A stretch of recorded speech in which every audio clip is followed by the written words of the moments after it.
faire des réajustements, okay, pour pouvoir améliorer la pertinence et réduire les biais en termes de réponse. Et naturellement, cela comporte quelques défis. Par exemple, l'augmentation du nombre de paramètres, on a des milliards, près de 200 milliards, parfois plus, de paramètres de réajustement de ces algorithmes d'IA. Donc c'est beaucoup en termes de paramètres. Et heureusement, ce sont des clusters qui sont très puissants qui le font. D'accord? Et vous avez également l'optimisation du coût énergétique, parce que ça demande beaucoup d'énergie, l'énergie électrique en particulier, pour conserver, garder en fait en éveil ces appareils qui sont interconnectés, ces processeurs qui font les calculs, et la réduction des biais et l'amélioration de la sécurité des modèles. Donc voilà un peu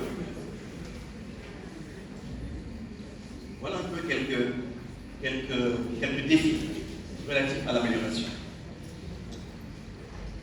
Alors maintenant, les progrès en traitement du langage naturel. Alors, retenez que tous ces modèles-là dont on vient de parler sont basés sur ce qu'on appelle les NLP, Natural Language Processing. En français, on les appelle, on dit, traitement automatique du langage naturel. TALN, T-A-L-N, traitement automatique du langage naturel. Et voyez-vous, les NLP sont basés sur 3 concepts. Le premier, c'est quoi? C'est la linguistique computationnelle. Le deuxième, c'est statistique. Et le troisième, c'est le machine learning, qu'on appelle autour de l'apprentissage automatique.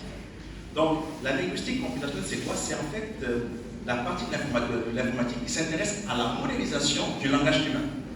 Parce qu'en réalité, les NLP comprennent le langage humain. Mais comment? Comprennent entre guillemets. Comment? Il faut le modéliser mathématiquement, comme on modélise par exemple le renforcement synaptique, okay, entre deux neurones lorsqu'une information est bonne. Alors, le deuxième que j'ai dit, c'est les statistiques, donc ce sont les mathématiques, les calculs. Et le troisième élément sur lequel se basent les NLP, c'est le machine learning. Le machine learning, qu'on appelle aussi apprentissage automatique, est en fait basé sur 2 choses. Il y a d'abord le machine learning simple, qui est basé sur des algorithmes qui prennent des décisions grâce à des statistiques. Il y a également le deep learning, qui lui, en fait, utilise pas un neurone, mais plusieurs centaines, voire milliers de neurones pour pouvoir donner des réponses plus complexes et précises par rapport à des problèmes qui sont posés. Donc voilà. Et donc, ça favorise donc l'ensemble d'apprentissage. Ça, c'est effectivement des choses qui peuvent se faire aujourd'hui. Ça favorise également l'inclusion. D'accord? Ça permet aux étudiants qui ont une difficulté, par exemple, d'apprentissage, qu'on appelle dyslexie, par exemple, de pouvoir utiliser ces IA-là pour pouvoir s'améliorer, on va dire, surmonter leurs problèmes. Mais il y a également des limites. Hein. Il y a des limites. Les limites, et surtout, il y a des questions d'ordre éthique. Le plagiat. Je pense que là, on commence à entrer vraiment dans le fil du sujet par rapport à l'usage de l'IA quant à l'enseignement supérieur, parce qu'aujourd'hui, de nombreux étudiants se plaisent à faire du copier-coller, copy-paste. On doit chercher des informations directement sur la télé, sans relire au préalable, ou plutôt sans relire après, avant de donner ça à leur correcteur. Ils le font pour les devoirs, ils le font pour les exposés, ils le font pour les mémoires, ils le font pour les thèses. Mais attention, attention, parce qu'il existe, je vous l'apprends, peut-être pas, mais il existe aujourd'hui des logiciels. Il existe aujourd'hui des logiciels sur lesquels on peut se baser pour détecter un texte qui a été rédigé par l'IA. Donc, faites attention. Il y a aussi la dépendance aux technologies. C'est vrai qu'aujourd'hui, même en dehors de l'IA, quand on prend les simples smartphones avec l'usage des réseaux sociaux, etc., on voit que beaucoup de gens aujourd'hui sont addicts à ces nouvelles technologies. Leur comme ça pendant 1 heure de temps, c'est comme si on leur ôtait la vie. C'est impossible pour eux. Il y en a qui sont en France parce qu'ils n'arrivent pas à supporter d'être là comme ça sans santé confortable, sans smartphone.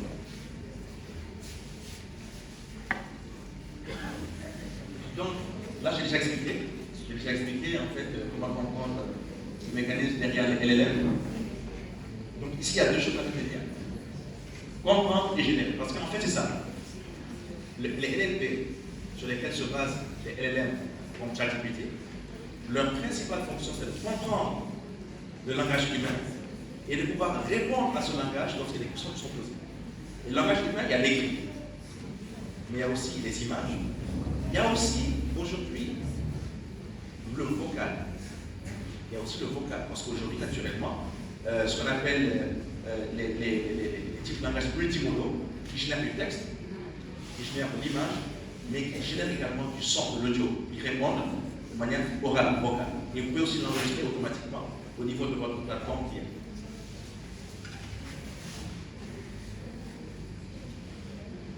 Alors, donc j'ai expliqué pratiquement tous ces éléments, sauf l'apprentissage supervisé et l'apprentissage non supervisé. Alors, comment ces algos apprennent-ils? Ils apprennent de plusieurs manières, mais ici on en cite deux. L'apprentissage supervisé, on donne à des algorithmes des données avec des labels et on leur apprend à pouvoir les reconnaître et les identifier. Et une fois qu'on les place sur d'autres données, ils sont capables, ces algos, de reconnaître des données, des objets qu'ils ont appris déjà depuis le départ. Non supervisé, dans ce cas, c'est différent. Donc, on donne les données aux algorithmes et aux algorithmes eux-mêmes de voir le lien ou les liens qui existent entre les différentes données et d'en tirer des modèles, d'en tirer des catégories.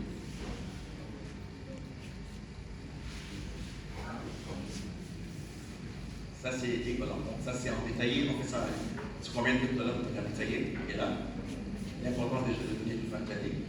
Maintenant, on va attaquer la partie des limites, des défis. On en a un peu parlé. Maintenant, je vais mettre l'accent sur le premier problème, ou le premier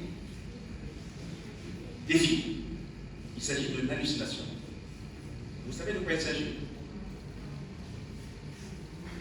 Les intelligences artificielles peuvent générer du texte en réponse à des questions que vous leur avez posées, avec un aplomb déconcertant, vous faisant croire que c'est parole d'évangile pour moi. Et après, quand vous allez vérifier, vous vous rendrez compte que c'est totalement faux, ou même inexistant, c'est qui sont là. Donc, vous voyez un peu le danger de faire du copier-coller avec vos devoirs, vos examens, etc. Il y a des risques d'hallucination. C'est-à-dire que lorsque vous posez une question, parfois avec des éléments dont lui, il ne possède pas la réponse, l'IA est capable d'inventer une réponse et de la remettre. Et de mettre ça exactement dans le corpus du texte qui pourtant, alentour, est vrai. Mais cette partie de l'information, elle sera fausse et vous ne le saurez pas.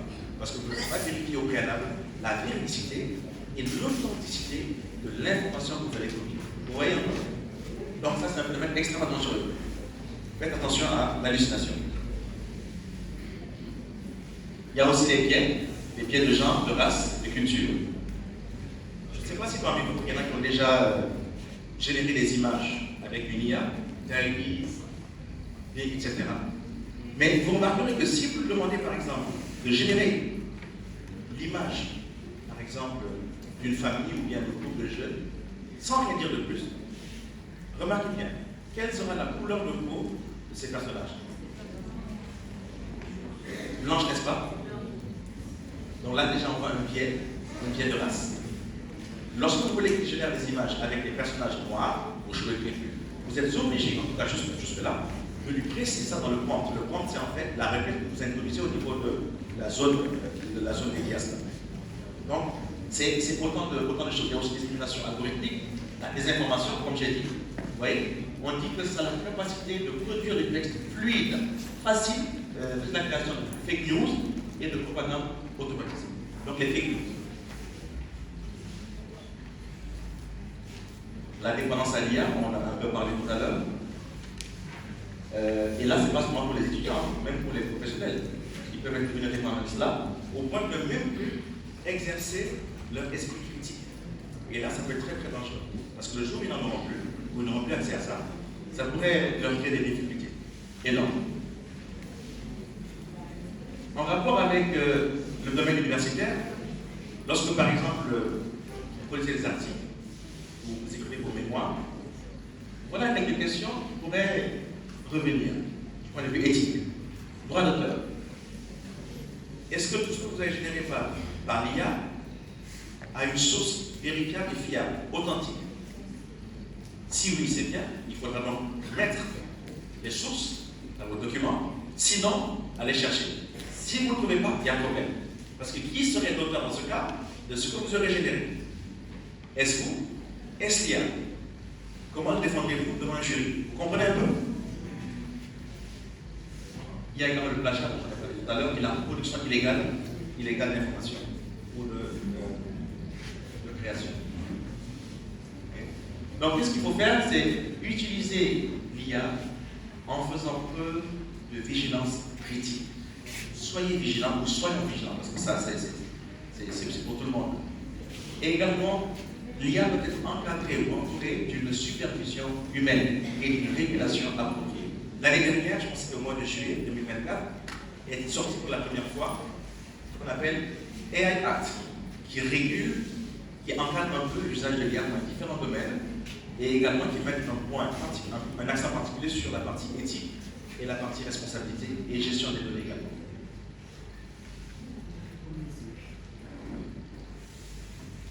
Alors, comment utiliser l'IA de manière éthique? On peut l'utiliser pour faire par exemple des résumés assistés, la nécessité d'études avec l'IA, aider à la compréhension des concepts complexes si on n'arrive pas à les comprendre. Pour les enseignants, générer des supports pédagogiques, correction automatisée des travaux, assistance à la personnalisation des parcours d'apprentissage, etc. Pour les chercheurs, ceux qui sont en phase, on va dire, de thèse, après, on va dire post-master, ça facilite la recherche documentaire. Après la séance de questions-réponses, si on a un peu de temps, si M. Manga le permet, je vais essayer de faire une petite démonstration, j'espère que la connexion va marcher, pour vous montrer la puissance de l'IA dans la recherche documentaire. Parce que vous savez, en tant qu'étudiant, l'une des difficultés qu'on a quand on est en phase de mémoire ou de thèse, c'est de trouver la documentation. C'est extrêmement compliqué. Surtout qu'aujourd'hui, il y a des domaines tels que l'informatique, par exemple, où les informations, en fait, je veux dire, elles sont nombreuses et elles sont dynamiques. Les choses évoluent très vite. Donc, ce n'est pas toujours évident qu'on ait toujours un livre qui est ce qu'on peut chercher à la bibliothèque, même si on a une bibliothèque. Et là, ça peut beaucoup aider. Parce qu'on a tendance tout de suite, quand les scientifiques, les chercheurs ou les ingénieurs créent quelque chose, découvrent des choses, ils la mettent directement sur Internet. Donc, c'est plus facile. Mais grâce avec, justement, par exemple, ChatGPT, on peut faire de la recherche documentaire assistée et de manière extraordinaire. Alors, cette partie-là, je sais que les informaticiens qui sont dans cette salle, ça va les intéresser, parce que l'IA aujourd'hui, c'est même bien secret, l'IA aujourd'hui permet de générer du code informatique, quel que soit le langage que vous avez. Mais méfiez-vous, parce que si vous avez des professeurs qui sont avertis, ils pourraient vous piéger. Donc, ah oui, vous souriez. Donc, même si vous pouvez tout ça pour vous aider à aller plus vite, mais prenez le temps de comprendre chaque ligne de code. Qu'est-ce qu'elle signifie? Qu'est-ce qu'il y a derrière? Comme ça, lorsqu'on posera des questions, vous saurez répondre. Parce qu'aujourd'hui, on n'est plus vraiment dans la capacité à retenir les instructions des codes, la capacité plutôt à comprendre et à créer, à innover. Voilà, donc j'en ai parlé tout à l'heure. Quelques cas pratiques, bon, peut-être qu'on verra après la démonstration. Alors, il y a des questions qui se posent pour le futur. Quel avenir pour les enseignants face à l'IA omniprésente? Comment garantir un usage éthique et responsable des LLM, c'est-à-dire des modèles de langage? Vers une éducation augmentée ou une transformation radicale du modèle pédagogique? Alors ça, c'est vraiment des questions, je ne sais pas si elle est comme dans cette salle, dans une semaine, je ne sais pas. Mais en tout cas, c'est des questions qui intéressent tout le monde. Et voilà, c'est la réponse. Merci.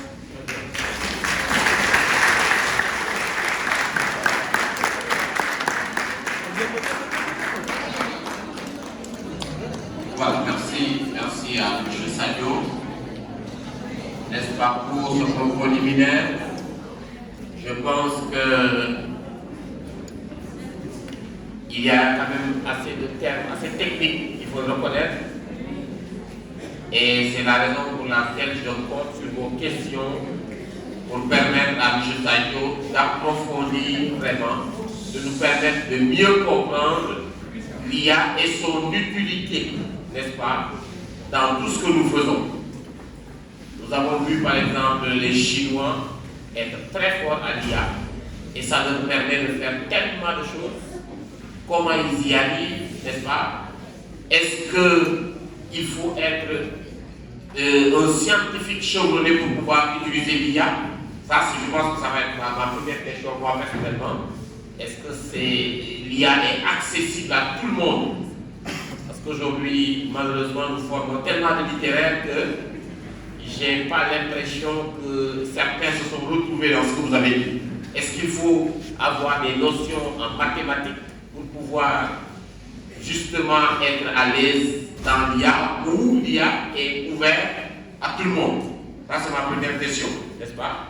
Je compte sur vous pour les autres questions, n'est-ce pas? Parce que je sais que ça doit vous intéresser forcément, l'IA, parce que personne ne peut s'en passer aujourd'hui. Aujourd'hui, dès que vous ouvrez, si vous voulez, votre ordinateur ou votre téléphone portable, on vous parle de l'IA. Donc c'est important, encore une fois, de poser le maximum de questions, n'est-ce pas, pour pouvoir être édifié. Encore une fois, je voudrais remercier M. Sadio et on va ouvrir une liste pour ceux qui voudraient poser des questions. Moi, j'ai posé ma première question. On va compter sur vous pour que, effectivement, on puisse approfondir, n'est-ce pas, cette conférence. Voilà. Christian, tu peux? Ou bien, est-ce que quelqu'un d'autre? Merci de m'avoir accordé la parole. Et je vous remercie encore pour cette belle présentation que vous avez fait. Donc, je voulais poser la question que je m'attends à poser, à savoir est-ce que l'IA est accessible à tout le monde. Mais comme il a déjà posé la question, donc c'est pas grave. Mais j'ai aussi beaucoup de questions, surtout concernant les enseignants et les étudiants. Donc, la première question est de savoir est-ce que les enseignants et les étudiants sont-ils formés à l'utilisation de l'IA? Parce que comme vous pouvez le constater en classe, on utilise l'IA de manière surtout excessive et un peu bordélique. Donc, est-ce que ces derniers sont formés pour l'utilisation de ces termes? Je continue ou bien? Question qui est une question tout à fait importante. Donc, je disais, vous je vous remercie pour votre question parce qu'elle est importante. Je vais vous répondre en vous racontant, enfin pas en vous racontant, mais en vous parlant brièvement d'une anecdote. C'était du 30 janvier passé, du 30 janvier au 1er février 2025, j'ai été invité au doctoral à l'université à Saint-Exupéry et on m'a désigné pour présenter la conférence inaugurale lors de cette doctorale. Ça portait sur l'IA et l'intégrité de l'IA. Et justement, la question-là était abordée. Donc voilà pourquoi je dis que votre question elle est très importante et intéressante. Alors, est-ce que les enseignants, les professeurs, les étudiants sont formés à cela? Bon, je vais d'abord m'intéresser aux enseignants. Oui, c'est important parce qu'aujourd'hui, l'IA est un domaine, est une technologie qui est incontournable. Quels que soient les domaines de compétences, quels que soient les métiers, quelles que soient nos fonctions, l'IA nous rattrape. Voilà pourquoi il faut s'approprier ces concepts-là préalablement. Et ce jour-là, dans l'assistance, dans le panel, il y avait un monsieur qui nous a appris justement que le gouvernement a investi de l'argent pour pouvoir former et très rapidement les enseignants du supérieur et même au niveau des écoles, au niveau des écoles primaires, collèges, etc. Parce que c'est devenu une nécessité absolue dans le monde et forcément avec nous. Pourquoi? D'abord pour leur permettre de savoir comment en user, on va dire, avec manière éthique et responsable, pour pouvoir gagner en productivité, c'est-à-dire en rapidité par rapport à leur production, à leurs travaux, mais également savoir comment également retrouver une étudiante qui a été gérée par de l'IA. Donc, votre question a déjà été traitée et actuellement, ils sont en train de dérouler. Ça a commencé tout doucement, ils sont en train de dérouler. Même au niveau de la Sainte-Sec, j'ai vu un mail avant-hier, ou au niveau de le truc d'Orange, là, comment ils appellent ça? Au niveau de. Ils ont un laboratoire où ils font des formations et ils ont invité en fait les enseignants et les étudiants à pouvoir être formés. Donc, c'est en cours actuellement.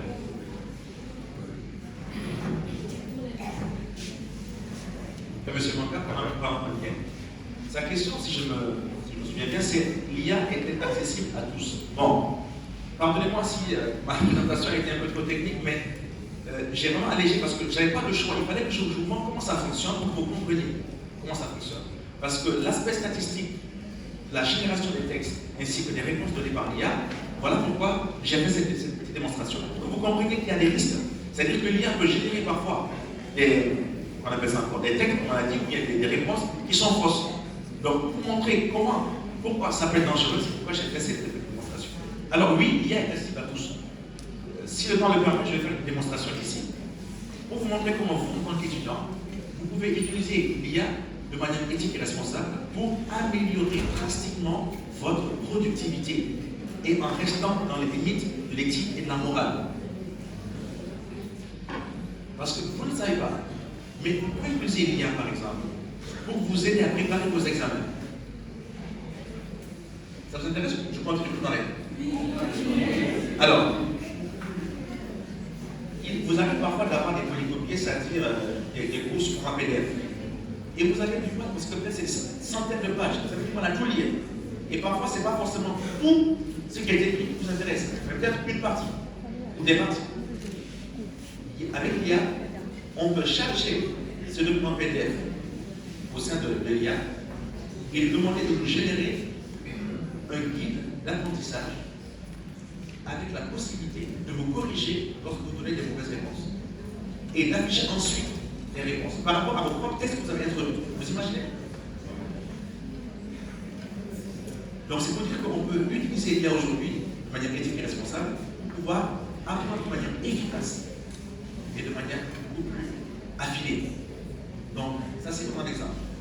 Aujourd'hui, au niveau des ceux qui font du marketing, par exemple, utilisent l'IA pour prédire, par exemple, les désirs, les besoins d'une cible particulière, qu'on appelle un marché. Et ils peuvent également l'utiliser dans d'autres domaines. Donc l'IA, en fait, c'est utilisé par tout le monde. D'accord? C'est utilisé par tout le monde, par les enseignants, par les étudiants que vous êtes. Vous n'avez peut-être aucune formation en IA, mais vous arrivez aujourd'hui à l'utiliser à votre niveau pour pouvoir avoir des réponses, faire des recherches. Donc c'est ainsi que dans différents métiers également, il y a utilisé sans pour autant au préalable avoir une nécessité d'avoir une formation poussée et tout ça. Mais dans le background, derrière, il faut effectivement des bases mathématiques. Okay? Mais pour ce qui est de l'utilisation, les applications sont nombreuses, donc on n'a pas besoin d'avoir réellement, je vais dire, une assise mathématique très importante. Bon, ma question est un peu spécifique. Elle concerne quelles sont les décisions liées à l'implémentation de l'IA exécutive dans le système décisionnel. Quels sont les défis liés à l'implémentation de l'IA exécutive dans le système décisionnel? Vous utilisez les termes, je ne sais pas si vous savez exactement de quoi il s'agit quand vous dites IA exécutive, mais bon, je vais quand même essayer de répondre à votre question, M. David. L'IA est utilisée effectivement pour prendre des décisions. C'est ça qu'on appelle un décisionnel. D'accord? Mais voyez-vous, il peut y avoir un danger. Comme on l'a dit tout à l'heure, il y a des dangers par rapport au biais algorithmique, au biais culturel, au biais ratio, etc., etc. Je vais prendre un exemple plus général. Je suppose que vous connaissez tous ce qu'on appelle l'automobile autonome, ou la voiture autonome. La voiture qui se conduit toute seule, n'a pas besoin d'avoir un chauffeur à bord, mais pourtant qui conduit, qui va d'un point A à un point B, qui roule dans la circulation avec d'autres voitures qui ont des chauffeurs à bord. D'accord? Alors, imaginez, M. David, que face à un obstacle subit, que la voiture ne s'arrête pas, que les algorithmes qui sont derrière se disent que bon, c'est un obstacle minime, je continue. Et qu'après, il y a catastrophe. Vous voyez vous-même l'impact, n'est-ce pas? Vous voyez l'impact, n'est-ce pas?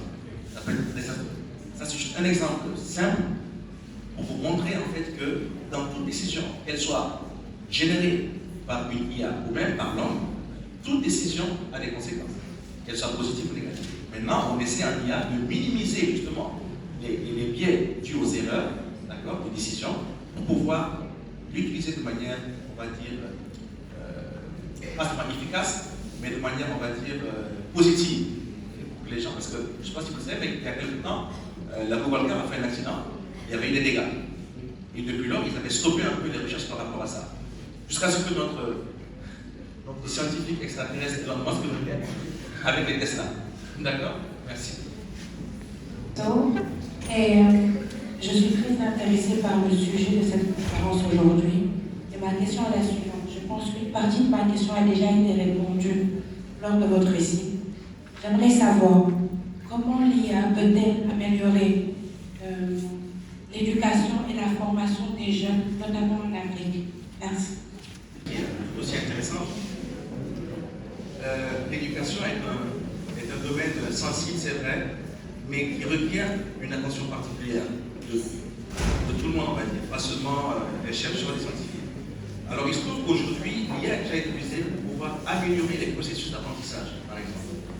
Et ces processus d'apprentissage également, lorsque les IA sont aujourd'hui utilisées pour améliorer les processus d'apprentissage. Okay? Et on peut préciser également un contexte particulier. Vous avez précisé l'Afrique. On peut aussi le donner au niveau d'une IA, par exemple, et lui demander quelles sont, par exemple, quelques méthodes, quelques règles, quelques méthodes, quelques modèles qui pourraient, par rapport au contexte qu'est l'Afrique, aider les élèves, les étudiants à pouvoir améliorer leur méthode d'apprentissage. Ça, c'est une chose. Mais tout à l'heure, dans mon exposé, j'ai également montré que l'IA peut aider à la recherche documentaire. Vous savez, dans nos universités en Afrique, je prends le cas du Sénégal en particulier, moi j'ai eu ce problème quand j'étais à l'université.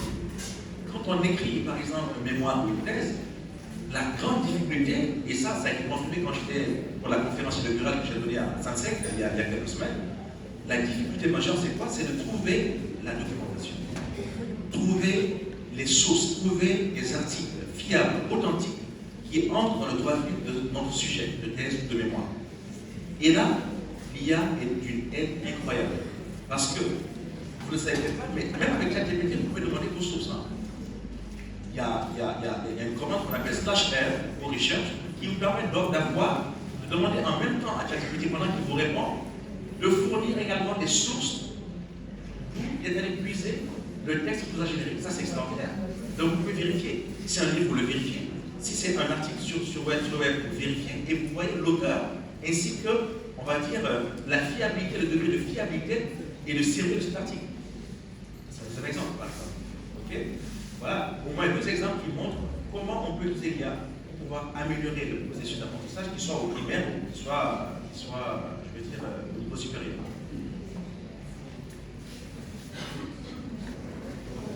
Bonjour, M. Sayo. Je me nomme Bonen Kone. Donc, ma question est la suivante. Quelles mesures sont prises pour protéger la vie privée des étudiants et des enseignants dans un environnement où l'IA domine? Merci. Parce que là, on touche à la gestion des données personnelles. RGPD. D'accord? Et c'est très important. Mais avant de répondre à votre question, plutôt, je vais d'abord attirer l'attention sur le fait qu'aujourd'hui, de nombreuses personnes ne savent plus vraiment la limite entre données personnelles ou privées, vie privée et vie publique. C'est-à-dire, jusqu'où est-ce que je peux me hasarder à partager des informations qui sont miennes sur de leur chambre, etc., sur tous les événements et qui aiment bien le faire, on le remarque, hein, et qui met sur les réseaux sociaux. Mais est-ce que tout le monde a besoin de savoir ça? Est-ce que tout le monde a besoin de savoir quelle est la configuration de votre chambre? Surtout votre chambre, on va dire, de femme mariée. Vous voyez un peu? Et ça, c'est un petit exemple. Il y a d'autres exemples également qu'on peut donner. Donc, ça pose un véritable problème de gestion des données personnelles. Jusqu'où est-ce qu'on peut se permettre de donner des informations qui sont nôtres, que ce soit par vidéo, par audio, texte ou même photo, sur les plateformes digitales? Quand je prends le cas, par exemple, de ChatGPT, que vous connaissez tous certainement, vous demande d'abord, pour pouvoir ouvrir votre compte, de faire le link avec votre adresse mail. Première chose, donc déjà, ChatGPT a votre adresse mail. Et vous savez, votre adresse mail, elle comporte des données même personnelles. D'accord? Par exemple, votre âge, votre sexe, votre nationalité, etc. Mais ChatGPT va plus loin. Parce qu'il y a une fonction qu'on appelle personnalisation. Vous pouvez également personnaliser votre ChatGPT de manière à ce que dès que vous posez une question, il sait quel type de réponse vous voulez qu'il vous génère. Et là-bas, il pose plusieurs questions. Qui êtes-vous? Quel est votre sexe? Quel est votre professionnel? Où est-ce que vous habitez? Quelles sont vos préférences, quels sont vos centres d'intérêt, etc., etc. Vous voyez? Donc des choses qui parfois quand même peuvent être assez intimes, ou en tout cas assez personnelles. Alors, allez-vous mettre toutes ces infos pour pouvoir personnaliser votre ChatGPT, ou bien vous allez juste mettre celles qui ne sont pas vraiment intimes pour vous. Vous voyez un peu? Donc, là, je pense que le premier défi, ce n'est même pas à un autre niveau, mais c'est à nous-mêmes, notre propre niveau. Qu'est-ce que nous donnons sur Internet par rapport à nos informations personnelles? Parce que ce qu'on n'aura pas mis sur le net ou sur le web ne le saura jamais. Mais aujourd'hui, c'est difficile en fait. Moi-même qui vous parle, j'ai la version pro, je suis également sur LM, je suis sur Equitia, je suis sur etc., plusieurs IA. En même temps, je suis sur LinkedIn. Vous connaissez LinkedIn, n'est-ce pas? Là-bas aussi, on demande des données personnelles, quelque part, des infos personnelles. Donc, vous voyez jusqu'où est-ce qu'on va quand on demande de fournir des informations personnelles pour pouvoir, par exemple, s'inscrire sur une plateforme, etc., etc. Alors, il y a une chose qui est sûre, et ça, tout le monde le sait, personne ne va s'aviser à donner son code bancaire sur le net, à n'importe qui.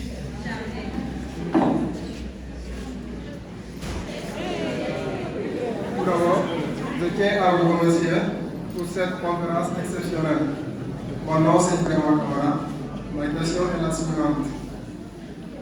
Je voulais que vous nous disiez, que vous nous donnez, puisqu'il y a plusieurs modèles d'IA, d'intelligence artificielle, quel serait le modèle pour nos études? Encore, parmi ces modèles, il y a des versions pro, comme vous l'avez dit. Quelle est la différence entre la version gratuite et la version pro? C'est aussi important que les autres. Cette question, elle revient souvent, effectivement, parce qu'on est comme inondé par des modèles d'IA, on est comme inondé par des outils d'IA. Et c'est vrai que quand on ne sait pas trop vraiment à quoi elle sert, ou bien quelles sont les caractéristiques d'une IA par rapport à une autre, on peut être perdu. Ça, je le conseille. Alors, voyez-vous, il n'y a pas vraiment d'IA, pour l'instant, qui soit la meilleure. J'explique. Parce qu'il y a plusieurs choses qu'on peut faire. Il y a par exemple les IA de type multimodal. Ça veut dire qu'ils sont capables de traiter, d'abord, de comprendre les textes qu'on lui donne, de générer des textes en réponse aux textes qu'on lui donne, de comprendre un audio qu'on lui donne, de pouvoir générer une réponse audio en guise de réponse, de comprendre également un prompt, c'est-à-dire une requête, en générant des images ou même des vidéos. Aujourd'hui, il y a des IA qui génèrent des vidéos plutôt, depuis un prompt qu'on aurait écrit à la main sur le clavier. La question c'est, y a-t-il une IA générale? C'est la question qui se pose aujourd'hui. Est-ce qu'on peut arriver un jour à créer une IA qui soit capable d'être aussi performante sur tous ces différents modèles, texte, audio, images et vidéos? Pour l'instant, il y en a pas. Mais il y en a qui travaillent là-dessus. Donc, c'est pour dire quoi? C'est pour dire que pour comparer les IA ou les outils d'IA, c'est un peu délicat. Il faut plutôt choisir un domaine particulier et demander dans ce domaine-là, quelle est la meilleure IA? Aujourd'hui, pour ce qui est de la partie texte, ChatGPT est en train de battre un record. Mais attention, parce qu'il y a quelques semaines, DeepSeek, les Chinois, a commencé à faire des ravages. Je veux dire, a commencé à montrer à la face du monde que ce n'était pas ChatGPT qui avait le monopole. Et vous savez quoi? Aujourd'hui, on vit une véritable guerre géopolitique avec les IA. Parce que, avec DeepSeek, le jour où ça a été annoncé, ce jour-là, en 24 heures, OpenAI, qui est la société de Sam Altman qui dirige et qui est en fait à la base de ChatGPT, a perdu des milliards de dollars en bourse. Vous imaginez? Donc c'est une véritable guerre géopolitique qui se fait aujourd'hui par IA interposée. C'est bon, je ne sais pas si j'ai répondu à votre question. C'est bon. Merci pour cette belle présentation. J'ai deux questions à vous poser, à savoir, existe-t-il des secteurs qui seront les plus touchés par l'IA et comment pouvons nous préparer face à une économie dominée dans ce dernier? La première, existe-t-il des secteurs qui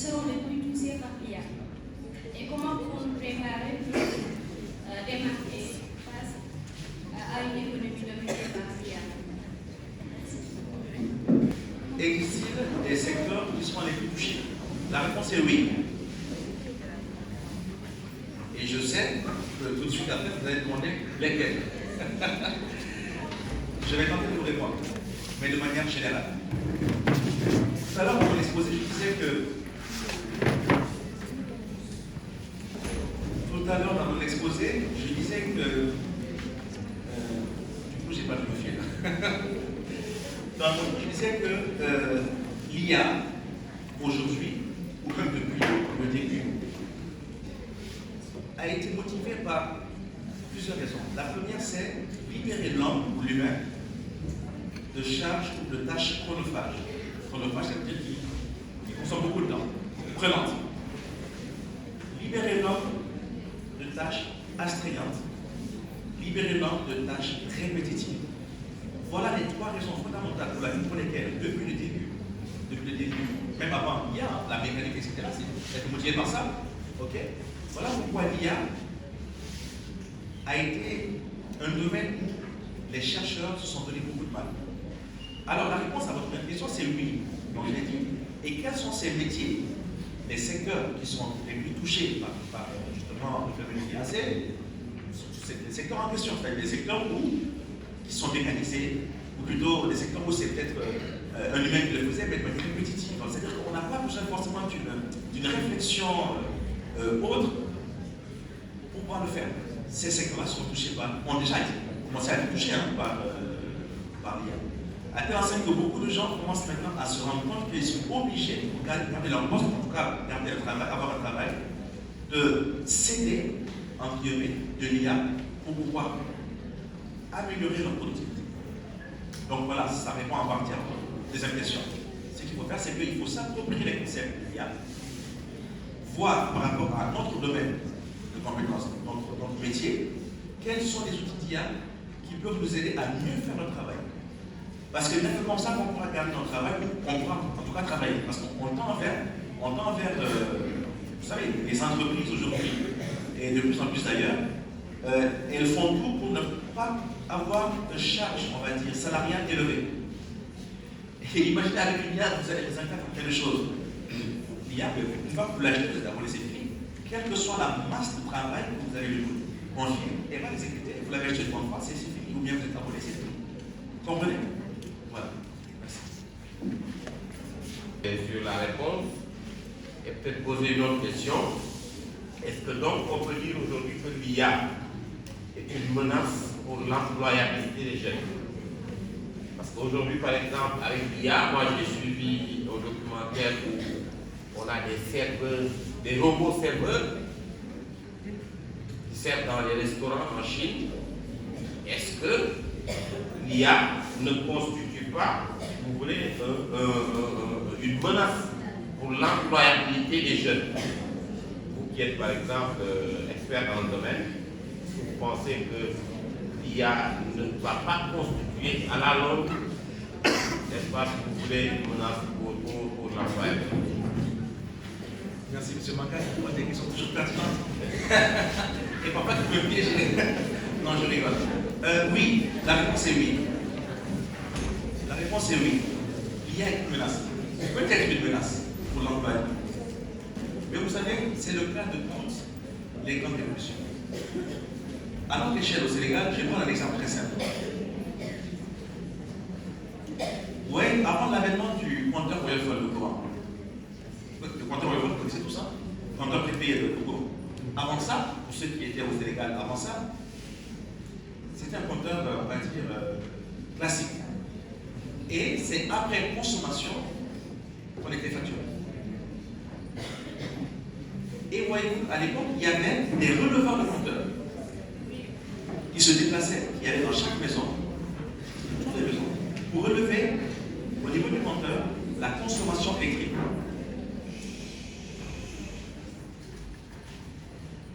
En début 2000, j'ai un professeur, pour qui j'ai beaucoup de respect, qui a mené le projet de A à Z de Woyofone. Il m'a dit ceci. Il est de Séville d'ailleurs, il était maire de Séville, docteur ingénieur évalué. Il a dit, mon cher, j'ai dit oui monsieur, il me dit, est-ce que tu sais qu'on est en train de faire la guerre au niveau de de la Sénélec parce que certains se disent que si jamais je mène à bien ce projet de bout en bout, ils vont perdre le travail. C'était en début 2000 qui m'a dit ça. On le menait à la guerre, il était calme au niveau de la Sénélec. À Dakar. C'est pour dire quoi? C'est pour dire, mais heureusement qu'il a continué parce qu'aujourd'hui, on voit que quand même, ça facilite énormément les choses parce qu'on a plus besoin d'aller sur place, on appelle ça, payer au niveau d'un guichet avec une file longue, je sais pas. Oui, en fait, donc, il y a quand même des avantages à cela. Mais c'est pour dire en fait que toute révolution passe par 3 étapes. Première étape, c'est ridicule. Deuxième étape, c'est dangereux. Là, les gens vont à la guerre. Troisième étape, c'est évident. Aujourd'hui, c'est évident que quelqu'un nous envoie de l'argent depuis la Chine ou l'Australie et qu'on récupère ça avec le monnaie bancaire. Mais certains ont eu peur. D'abord, c'était ridicule. On dit, qu'est-ce que c'est quoi cette histoire? Ensuite, c'est devenu dangereux. Les gens ont commencé à avoir peur. Aujourd'hui, c'est évident. Donc, oui, M. Manga, ça peut être, il y a peut-être une menace pour l'employabilité. Mais voyez-vous, il y a ce qu'on appelle la reconversion. On peut se reconvertir, ou en tout cas, on peut essayer d'augmenter notre productivité grâce à des outils de l'IA par rapport à notre métier. Vous vous rappelez qu'en début, on disait que tous ceux qui ne connaîtraient pas, enfin, qui ne sauraient pas utiliser un ordinateur seraient des analphabètes. Mais c'est vrai aujourd'hui. Aujourd'hui, il y a des personnes que je connais qui ont raté un poste parce qu'ils ne savaient pas utiliser le clavier et écrire un texte Word. Donc, le changement, l'évolution, je vais dire, l'innovation, elle va continuer. Maintenant, c'est à nous de nous adapter à elle de manière à ne pas rester en reste. Mais sinon, effectivement, les métiers sont en train aujourd'hui d'être éliminés, les postes, en tout cas humains, sont en train d'être remplacés par des postes d'IA, avec des robots, comme il a dit, avec des robots serveurs, etc.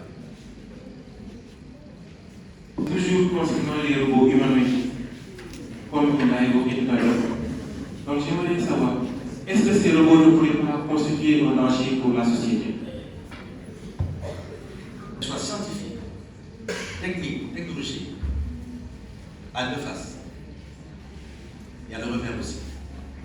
Toute invention humaine, il y a toujours le revers de la médaille. D'accord? Ça c'est clair. Évidemment, oui, ça peut être un danger. Déjà, c'est un danger déjà. Vous savez que l'armée américaine est en train aujourd'hui, depuis un moment déjà, de travailler sur des IA humaines, humanoïdes, des robots, qui vont remplacer l'humain, peut-être à long terme, sur les champs de bataille. Mais avant cela, déjà, ils sont en train de travailler sur des IA qui vont permettre de pouvoir, selon eux, anéantir les cibles sans exposer leurs soldats humains. L'année dernière, en Turquie, selon ce qui avait été dit en tout cas dans les médias, il y aurait un drone piloté par une IA qui aurait tué quelqu'un qui était supposé être un ennemi, mais qui était plutôt un civil qui passait. Vous comprenez? Voilà. Donc vous avez raison malheureusement. Mais sachez que dans toute invention ou dans toute création humaine, qu'elle soit scientifique, technique ou technologique, il y a des aspects positifs, c'est vrai, mais hélas, il y a aussi des aspects négatifs. Maintenant, c'est pourquoi justement des textes tels que le AI Act, d'accord, les chartes sont là pour pouvoir encadrer l'usage qu'on peut faire de l'IA et de son évolution dans les différents domaines de la vie. Moi, personnellement, j'aimerais savoir si on est psychologiquement prêt pour l'IA.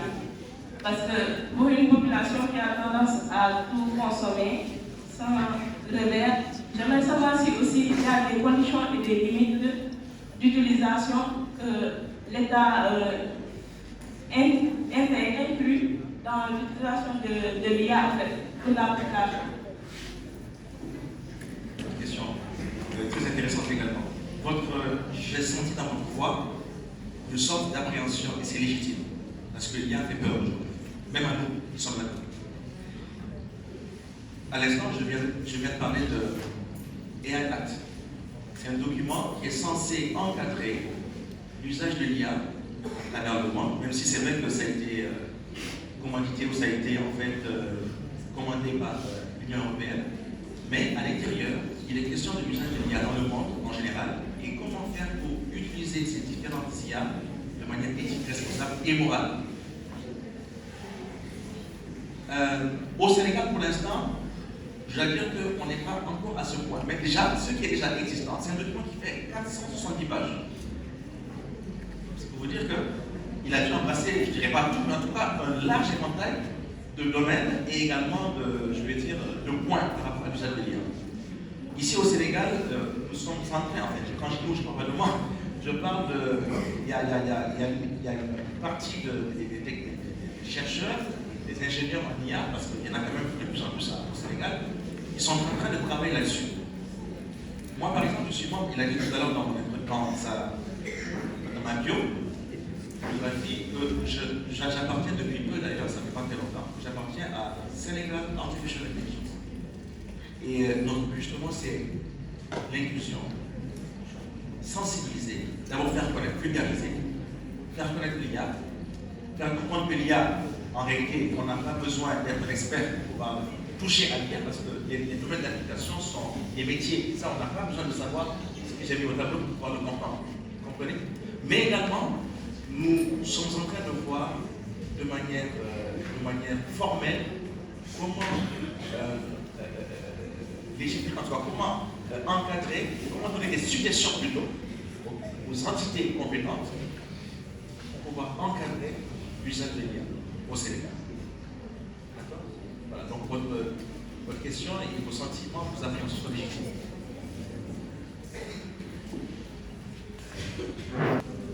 Et merci à M. Sadio pour la belle présentation.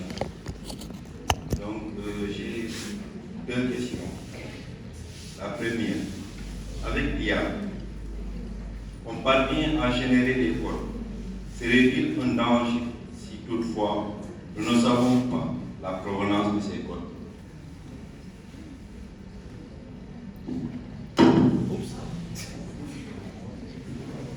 Ça aussi, c'est un danger. Bon, je ne dirais pas que c'est un danger de ne pas savoir la provenance, parce que nos étudiants aujourd'hui, et parfois nous-mêmes, utilisons des réponses générées par l'IA sans savoir d'où ça vient, on ne se pose pas de questions par rapport au danger. Mais par contre, par rapport au code, il y a une différence. C'est que ce serait dangereux de ne pas savoir ce que font ces codes. Là, c'est dangereux. Mais d'où ils viennent, c'est pas bien grave. Et qu'est-ce qu'ils font? Parce qu'imaginez qu'on prenne un code, qu'on pense être un code, par exemple, pour automatiser une tâche, et que ce soit un code pour générer, par exemple, un virus cyber, là, c'est dangereux. Donc, ce n'est pas la provenance, le fait de ne pas savoir la provenance qui est un danger, mais c'est plutôt le fait de ne pas savoir ce que fait ce code. Ça, c'est dangereux. En fait, c'était là où je voulais venir sur ma deuxième question. Savoir si l'IA pourrait être un moyen pour le hacking, en fait. La réponse est oui, ça se fait déjà depuis un moment. Oui, l'IA est utilisé pour le hacking. Ce qu'on appelle les black hats, ceux qui sont dans les appartiens qui sont là, qui connaissent de quoi il s'agit, qui savent de quoi il s'agit. L'IA aujourd'hui est utilisée pour contrecarrer les systèmes d'autodéfense cyber. Ça existe déjà. Donc en fait, vous savez, il y a une guerre entre deux clans. Le clan qui se fait appeler les gentils, qu'on appelle les white hats en cybersécurité, et le clan de ceux qui se font appeler les black hats. Autrement dit, c'est des gens qui sont là pour enlever gratuitement. C'est-à-dire que eux, leur joie, c'est de pouvoir contourner les failles, les systèmes, trouver des failles, pénétrer, qu'on appelle l'intrusion, prendre des données ou bien les subtiliser de manière à ce que personne n'ait accès à ça dans une société. Ça a été le cas. Je pense que c'était l'année dernière. Ça a été le cas au Sénégal. Je ne sais pas, peut-être que vous ne le savez pas, mais il y a eu des sites internet du gouvernement qui ont été bloqués pendant 3 jours. C'est dangereux.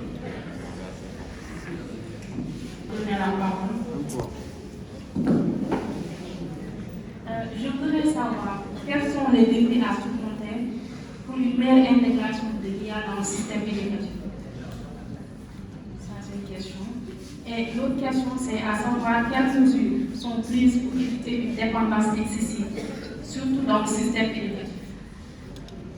Les défis à surmonter, ils sont nombreux, surtout dans nos pays africains et en particulier au Sénégal.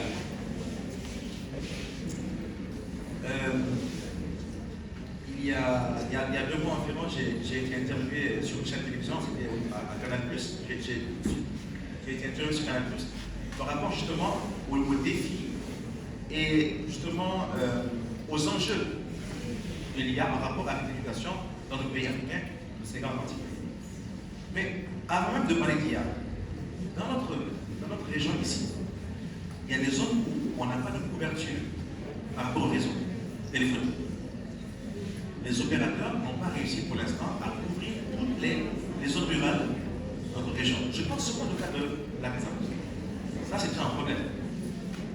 Ça veut dire que, naturellement, pour avoir la connexion à Internet, ça va être difficile, ou même impossible dans certaines régions, dans certaines parties ou zones rurales.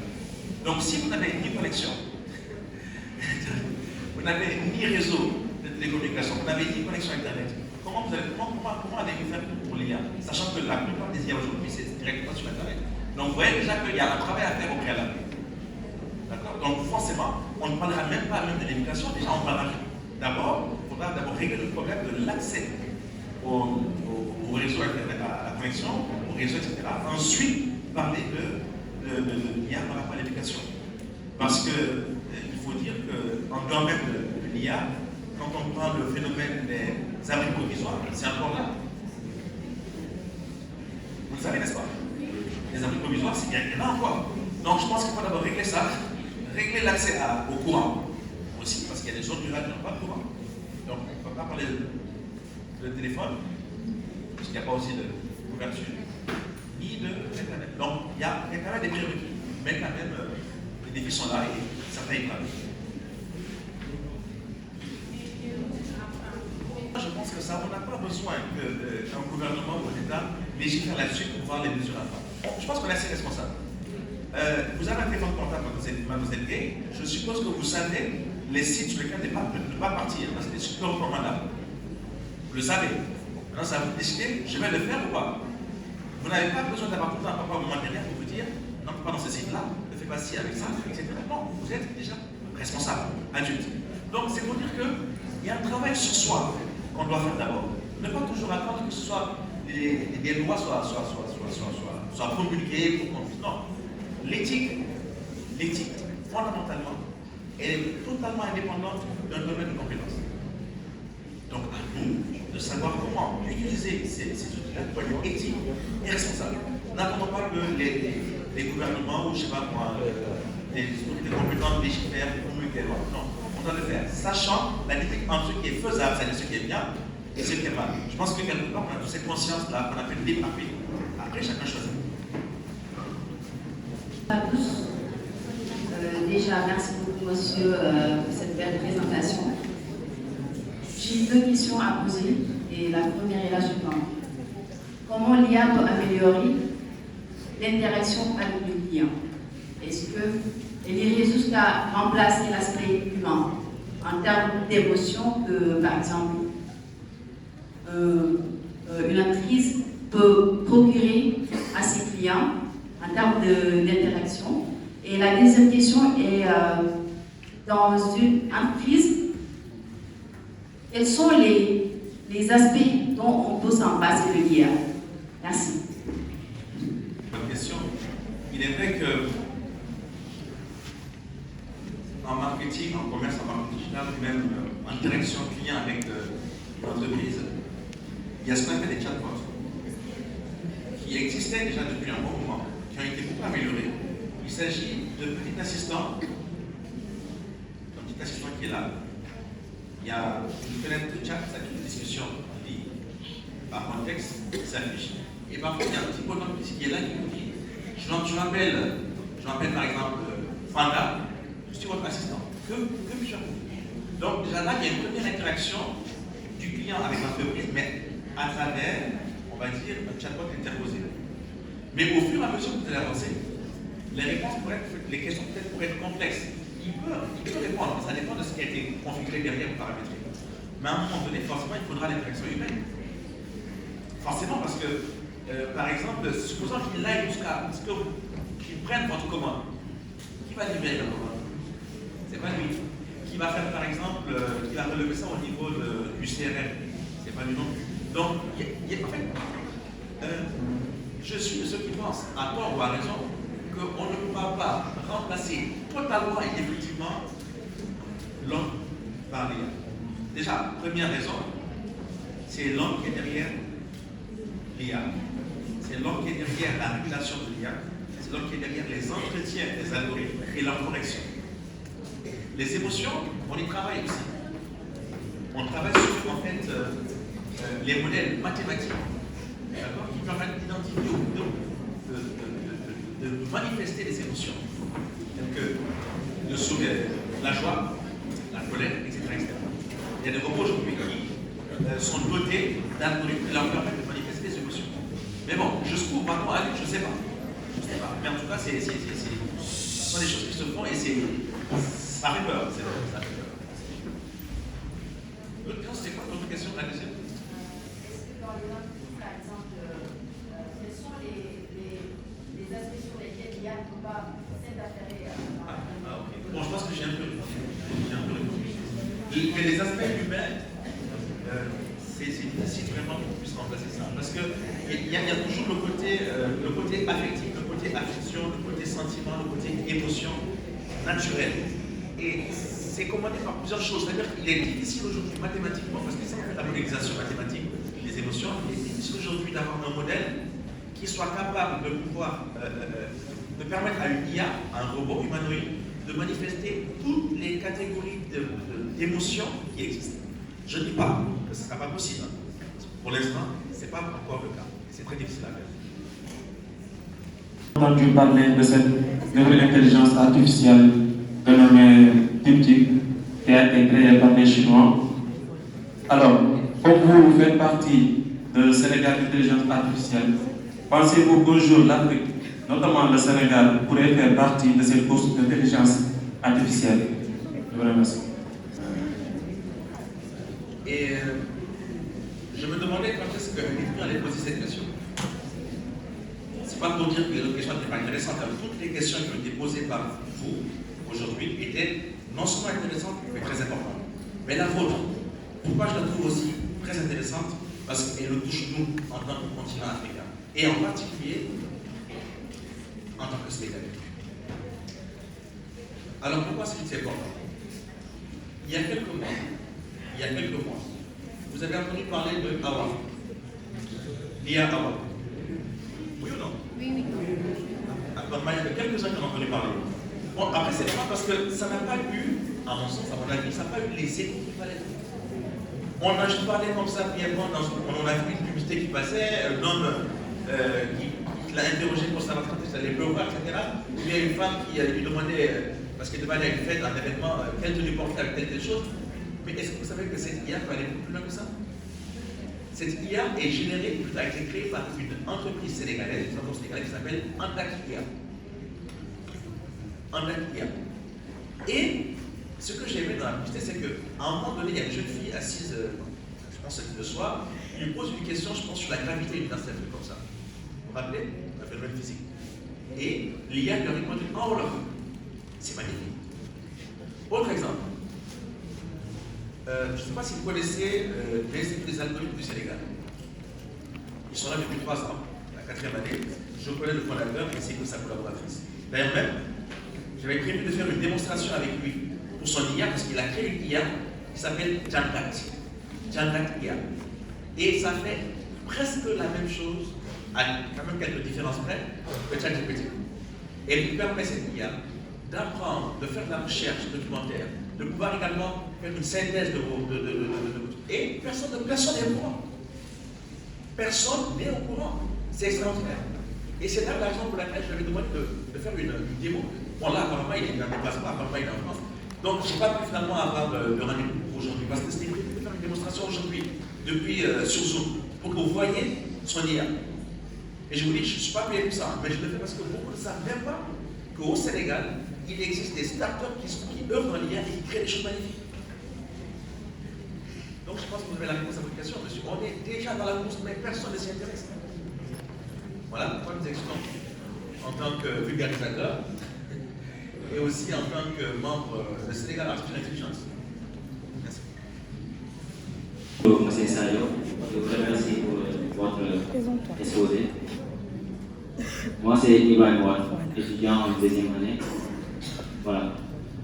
Par rapport à l'intelligence artificielle, nous savons aujourd'hui, nous pouvons le comparer avec le coronavirus parce que je travaille. Moi, là où je voulais en venir, c'est par rapport à nos jeunes frères qui sont policiers et qui utilisent les IA.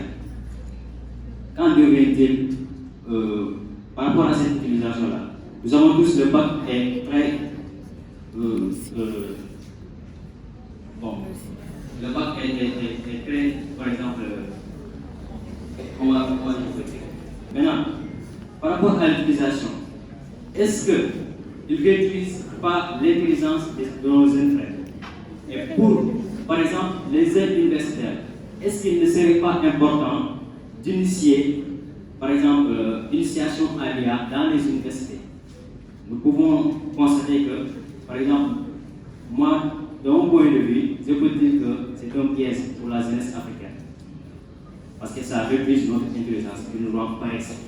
Et quelles sont les solutions pour mettre face à cette véritable fléau qui nous guette? Je vous remercie. Vous parlez de paresse, beaucoup en parlent, effectivement. Vous parlez de jeunes frères qui sont au primaire. Je me dis que la responsabilité première incombe aux parents. La responsabilité première de l'usage des IA incombe aux parents. Où sont les parents? C'est la question que je pose. On n'a pas besoin d'arriver à l'IA pour s'alarmer, on constate. Avec les smartphones, on le constate déjà. Des jeunes aujourd'hui qui n'ont même pas 13 ans ont un téléphone portable. Pour quelle raison? Je pose la question, je ne dis pas que les parents qui le font on s'interroge là, absolument. Il existe le contrôle parental pour les tablettes, super, mais il y a un âge. Est-ce que les parents l'utilisent pour leurs enfants pour réglementer l'usage que les enfants font des tablettes, des smartphones et autres appareils de ce genre? Déjà là, il y a un problème, je pense qu'il faut se demander, se poser des questions, mais pourquoi on en est arrivé là avant même de toucher à l'IA, je pense. Parce que si on a des questions déjà avec les smartphones, c'est clair que les IA vont être hors de contrôle des parents. Donc, la responsabilité première est répondre aux parents de gérer ou d'encadrer l'usage, s'ils le permettent, que font leurs enfants des gadgets électroniques, des smartphones et de l'IA. Moi, c'est comme ça que je vois la chose. Après, je ne dis pas que j'ai raison, mais c'est mon point de vue. Vous avez dit paresse. Je pense que la paresse existe déjà bien avant l'IA. Quand vous dites paresse, et peut-être addiction, moi je pense tout de suite à TikTok. Qui aujourd'hui peut dire qu'il n'est pas conscient du ravage en termes de temps perdu par les jeunes sur TikTok? Personne ne peut dire qu'il ne sait pas. Et c'est très souvent pour des choses peu recommandables que les jeunes sont sur TikTok. Donc déjà là, c'est aussi un autre problème qui rejoint un peu le problème précédent que j'ai cité en rapport avec l'usage des smartphones. Donc quelque part, je me dis, à chacun de voir de quel côté se placer. Est-ce qu'on veut se placer du côté de ceux qui vont faire un usage éthique et responsable et moral de l'IA, ou est-ce qu'on va tomber dans les libertinages de l'autre camp? Qu'on soit parent, qu'on soit élève, qu'on soit parent, qu'on soit enfant, qu'on soit étudiant, élève ou professeur, chacun devrait se poser la question quant à l'usage éthique, responsable et moral que l'on fait de l'IA. Tout comme on le fait également pour l'usage des smartphones et l'usage même tout simplement des sites internet, parce qu'il y a des sites internet qui sont peu recommandables. D'ailleurs, quand certains le font, ils se cachent pour le faire. Pourquoi ils se cachent? Parce que ça c'est mauvais. Donc, à ce niveau-là, pour ce qui est des enfants, je pense quand même que les parents ont un grand rôle à jouer par rapport à ça. Mais la paresse, à mon avis, elle existait déjà bien avant. Maintenant, naturellement, elle a été peut-être exacerbée par l'usage de l'IA, mais là, maintenant, c'est le rôle des enseignants, d'emparer tout ça. Vous savez, l'année dernière, je raconte une brève anecdote. J'ai donné, parce que j'aime bien le faire, les étudiants qui sont là pour en témoigner, j'aime bien donner des exposés aux étudiants, parce que pour moi, c'est le meilleur moyen de les pousser à la recherche, à la réflexion, et voilà. Alors plusieurs ont fait du copier-coller. Mais ils ne savent pas. Ils ne savent pas que je sais. Ou ils ne savaient pas que je savais. Et quand j'ai vu ça, je leur ai tout simplement demandé de venir au tableau. Parce que c'est un exposé quand même. Et je leur ai demandé d'exposer. Ils ont commencé à dire, non, il ne faut pas demander une lecture. J'ai dit d'exposer. Un exposé, c'est pas une lecture. Il y a lecture et il y a exposé. Aucun d'eux n'a su répondre ou n'a su parler. Je ne suis pas en train de dire que quand on donne un exposé à faire, je ne suis pas en train de dire qu'il ne faut pas aller utiliser l'IA pour faire des recherches. Non.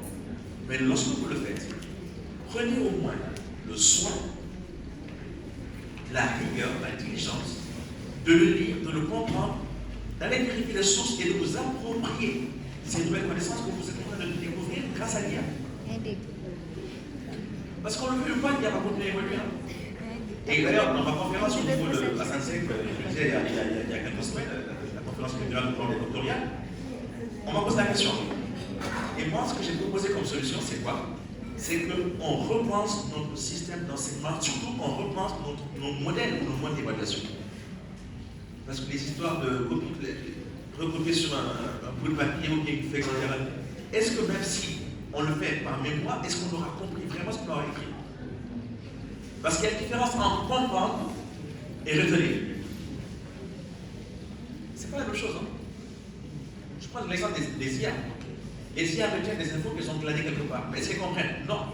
Les IA sont bêtes. Je le répète, les IA sont bêtes. Inintelligentes parce qu'elles ne comprennent pas les concepts qu'elles manipulent. Alors ça peut paraître un peu surprenant de ma part de dire ça.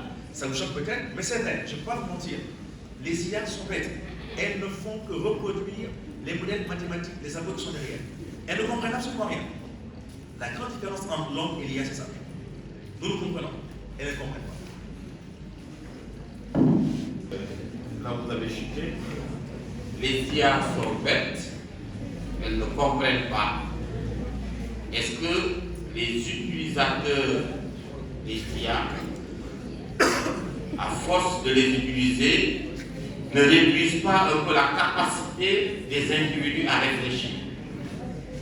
Parce que les jeunes sont toujours dans les IA, effectivement, ils ne font que reproduire ce qui est déjà modélisé. Alors, est-ce que, à la limite, au fur et à mesure, ça ne va pas, si vous voulez, porter au bout à leur capacité de réflexion? Parce que ça ne fait pas partie un peu des limites de l'IA. Je ne sais pas si on peut ajouter une autre question. Bien après, je réponds déjà très bien. La réponse est oui. La question est pertinente et hélas, la réponse est oui.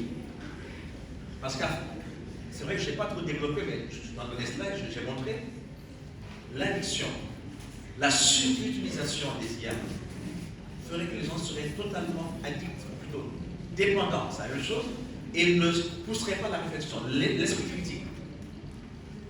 Mais est-ce que vous savez que c'est déjà le cas pour les smartphones et les tablettes? Savez-vous qu'il y a un âge minimum à partir duquel un enfant devrait être exposé, ou bien pourrait, pas devrait, mais pourrait, sans conséquences néfastes, être exposé aux écrans? Est-ce que vous savez? C'est quel âge? 3 ans. Certains disent 3 ans, d'autres vont jusqu'à 5 ans. Alors la question c'est pourquoi est-ce qu'un enfant ne devrait pas être exposé à des écrans avant 3 ou 5 ans? Parce qu'au lieu qu'il soit intéressé par son environnement, qu'il découvre par ses yeux des objets, qu'il contemple des couleurs, qu'il pose la question à ses parents, ça c'est quoi, ça c'est quoi, il est rivé devant un écran de smartphone ou de télévision, ou bien de tablette plutôt, il ne réfléchit pas. Il vit dans la passivité. Et ces premières années de l'homme, avec grand H, sont extrêmement importantes parce que c'est là qu'il acquiert un fort pourcentage de ce qui fera de lui les compétences, ou plutôt les connaissances qu'il aura appris. Donc déjà, avant de parler des liens, il y a déjà les tablettes et les smartphones. En fait, c'est pour vous dire que toute technologie, je l'ai dit tout à l'heure, toute technologie, toute innovation technologique, scientifique ou bien, je ne sais pas moi, technique, il y a toujours un revers, plutôt des revers. Il faut donc savoir comment les utiliser de manière. Donc c'est ce que vous dites, c'est vrai. À force d'utiliser les IA, on dit les jeunes, c'est pas seulement les jeunes étudiants, mais c'est tout le monde, même nous-mêmes. On pourrait en arriver à répéter, on nous a toujours dit que le cerveau est un muscle. Que plus on l'utilisait, plus on l'exerçait, plus les connexions synaptiques se créaient et plus on développait voilà. Mais si on fait le contraire, ben, naturellement, quand plus il va s'appétir. Alors je termine par une note, je veux dire, positive. C'est justement, ils sont là, les étudiants, nous sommes des enseignants-chercheurs.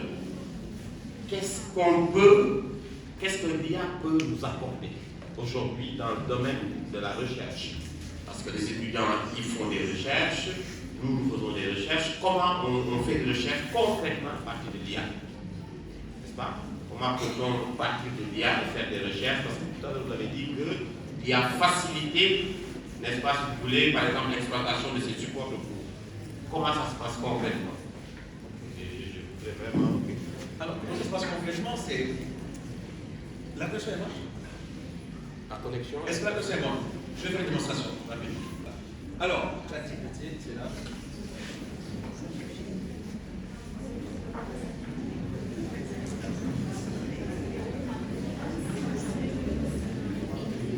Bon, la pression est un peu lente.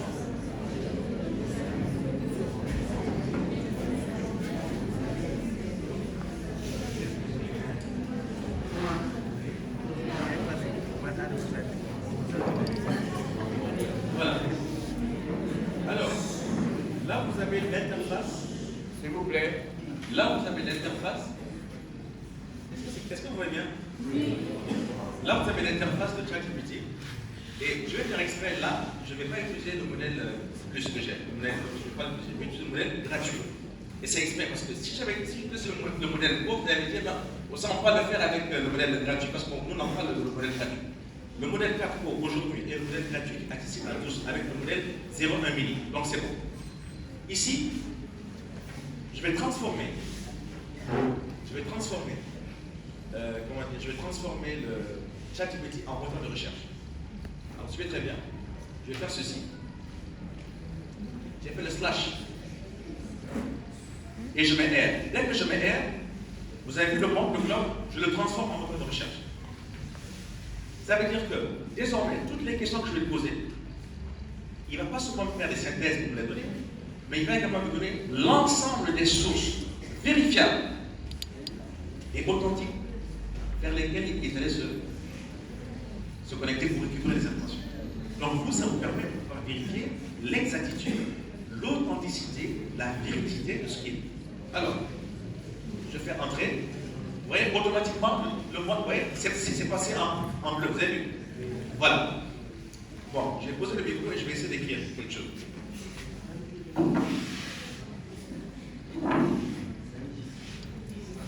Alors, vous voulez qu'on parle de quel domaine? Vous voulez qu'on fasse des recherches dans quel domaine?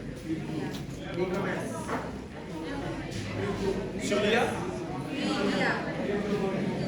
La crypto-monnaie? Oui. Ok. Alors,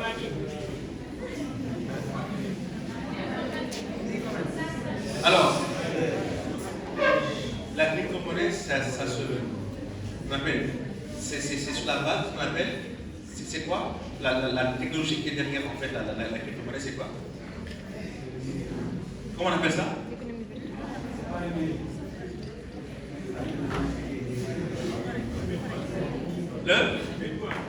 Le Bitcoin est un domaine. Blockchain. N'est-ce pas?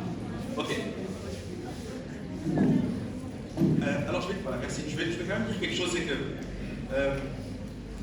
contrairement à ce que beaucoup font, ma manière d'écrire le prompt, vous allez voir, elle va vous surprendre parce que je n'écris pas les requêtes comme vous le faites. Regardez un peu.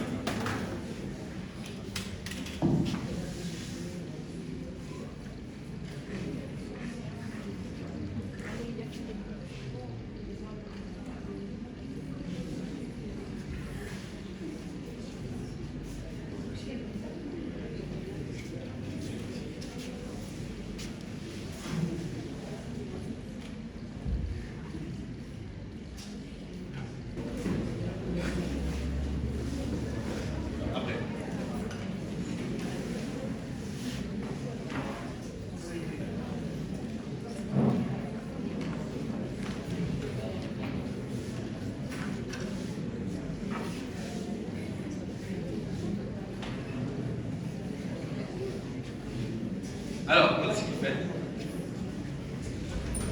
Regardez très bien ce qui se passe là. Donc là, il développe.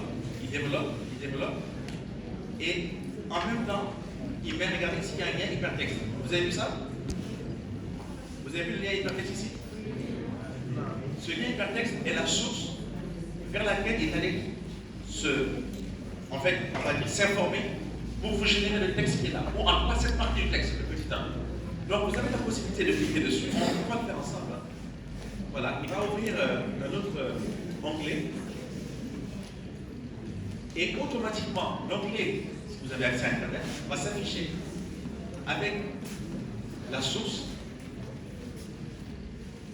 Donc, ça a été tiré d'un article qui a été écrit en le 20 janvier 2025, donc c'est très récent. Vous voyez? L'avantage également, c'est que vous donne des sources les plus récentes. Et là, vous pouvez voir qui était l'auteur, lire, ça donne des statistiques, avec des horizons pour les PME, les défis à relever, etc., etc. Donc, il fait une petite synthèse et il vous envoie le lien pour aller vous renseigner, vous informer vous-même. Mais avec ça, personne ne pourrait, si bien sûr vous mettez le nom de l'article, ainsi que le nom de l'auteur, ainsi que la date, personne ne pourrait vous taxer de plagiat. Parce que c'est comme quand on va dans une bibliothèque, on va prendre un livre, on prend une information, et dans son mémoire, dans sa tête, on écrit l'article tel, ou bien le livre tel, telle page telle, l'auteur tel. Donc vous voyez là, on va transformer avec juste une commande /R, recherche. On va transformer ChatGPT en moteur de recherche. Donc ça c'est l'exemple concret, je le pense, de l'intérêt de ChatGPT, en tout cas les IA génératives, dans le domaine de l'enseignement, dans le domaine, on va dire, de l'apprentissage. Parce qu'avec ça, on peut faire des recherches dans n'importe quel domaine qu'il soit. Mais ce n'est pas fini, regardez. Alors, vous voyez que pour chaque paragraphe, vous voyez ici aussi, il faut mettre des liens. Vous voyez le lien ici? On va cliquer, il va nous ouvrir une autre page. Ou ça peut être un PDF aussi. Quand c'est un PDF, il ouvre le PDF. Quand c'est une page web, il va ouvrir aussi la page web. Apparemment là, c'est un PDF. Voilà, c'est un PDF. De 35 pages. L'économie de la blockchain en Afrique. Il vous donne le nom de l'auteur. Et naturellement, vous pourrez avoir. Voilà. OK? Ensuite, autre chose qu'on peut faire, on peut descendre jusqu'en bas. Excusez-moi, ce Léonard. Et vous voyez, en bas, il y a source. Vous voyez ça? Lorsque vous cliquerez dessus, automatiquement, il va ouvrir un volet à droite. Il va afficher la liste de toutes les sources qu'il a. Voilà. Vous voyez? Ce qui est à droite, là, ce sont les sources. Avec le nom des articles. Ainsi que les sites internet où il y a les plus d'informations. D'accord? Vous voyez que là, déjà, on transforme ChatGPT en moteur de recherche pour trouver, pour faire la recherche documentaire. D'accord? Et après, naturellement, on peut lui demander de faire une synthèse, etc. On peut lui demander de créer un document Word automatiquement.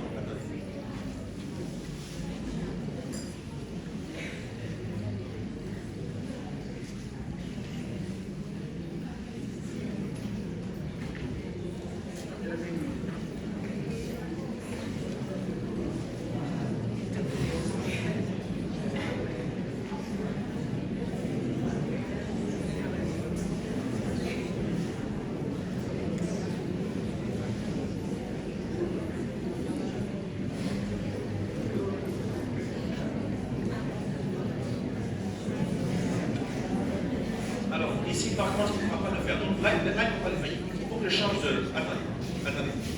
Il faut que je change. Parce que là, je suis en mode recherche. Le mode recherche ne fait pas ça. Donc je vais changer. Je vais revenir au mode normal. Voilà, je désactive. Donc là, je reviens au mode normal. Et je le réécris. Non, je vais faire quelque chose. Ça devrait marcher en principe.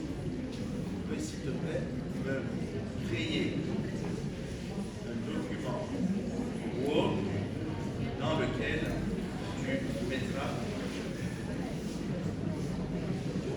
le texte que tu viens de me générer. Créer, pardon.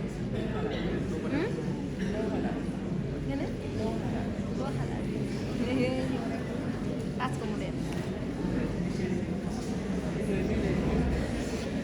Non, suivez bien s'il vous plaît, parce que c'est très important, ça peut vous aider dans vos recherches et dans vos travaux. Au lieu de faire des copies-coller comme vous le faites, allez créer, ouvrir un autre document Word, etc. Il le fait automatiquement. Et vous allez voir. C'est un gain de temps énorme parce qu'il fait la mise en forme, la mise en page et tout. Donc, dans moins d'une minute, ça va s'afficher.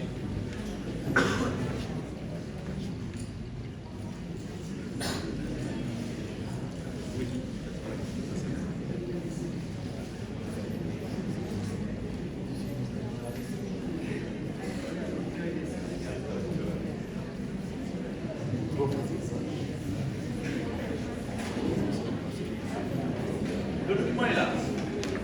Maintenant, pour vous prouver que c'est bien ça, on va cliquer dessus. Il va le télécharger. On va venir ici. On ouvre le dossier. Espérons qu'il ne fasse pas une mauvaise blague.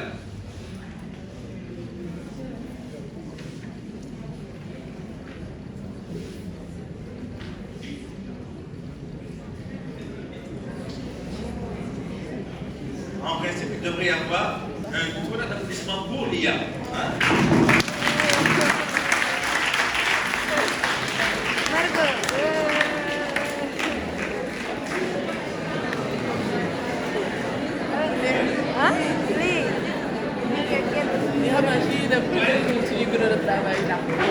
Il a compris, c'est bon.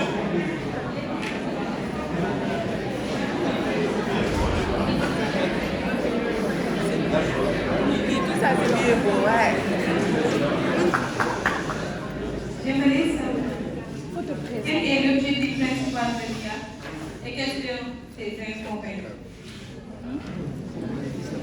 Je vais dire ce que je vais dire tout à l'heure par rapport aux objectifs, en tout cas, aux raisons qui ont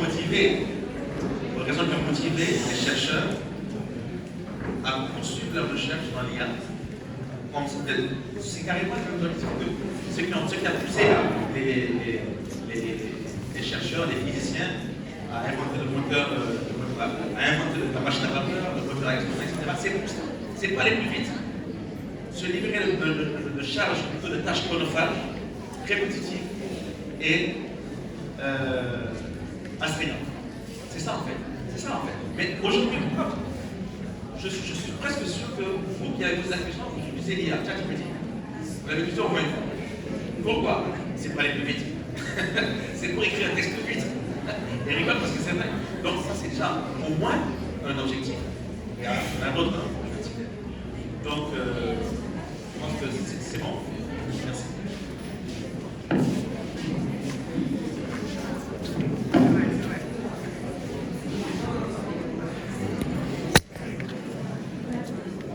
Bonjour. Mariam Dam, la LG3. Je t'avais dit après, monsieur. Monsieur Sall, ma question est la suivante. Comment peut-on exploiter les avancées de l'IA pour améliorer notre quotidien tout en garantissant le respect de l'éthique et la protection de la vie privée? Parce que la première partie, je pense qu'on a déjà traité le long en large. Garantir, vous avez dit la protection des données. Tout à l'heure, quelqu'un posait la question en rapport avec les données. Je disais que il peut y avoir danger ou risque avec des données personnelles que lorsque nous-mêmes avons renseigné des gens au niveau des plateformes ou avons mis sur des plateformes digitales telles que des réseaux sociaux par exemple, nos données personnelles.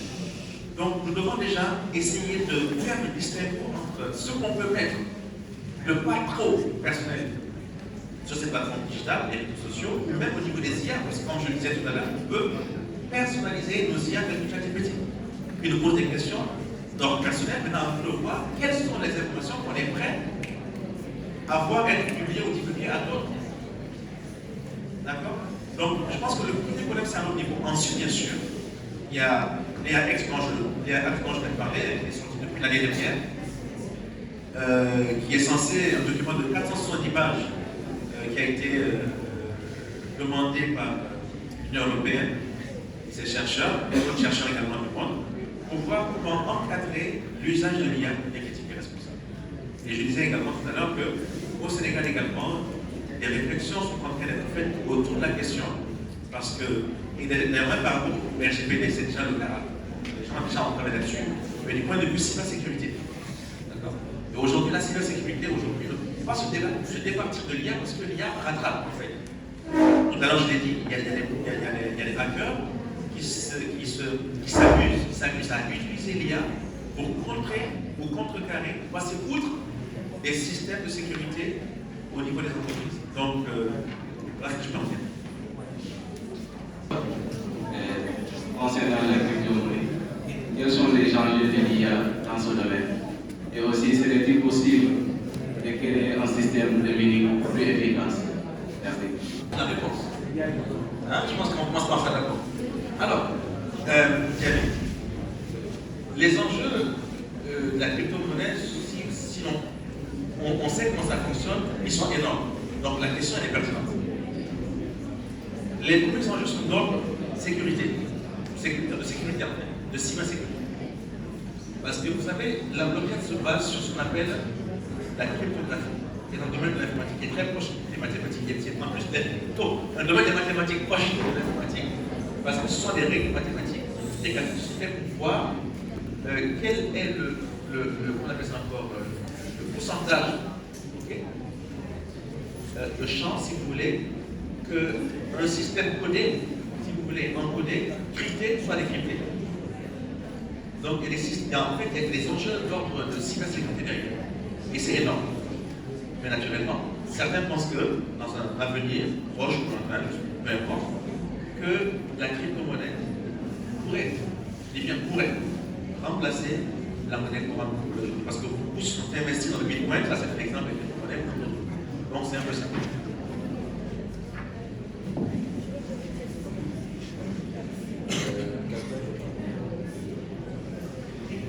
Je pense qu'on a une dernière intervenante.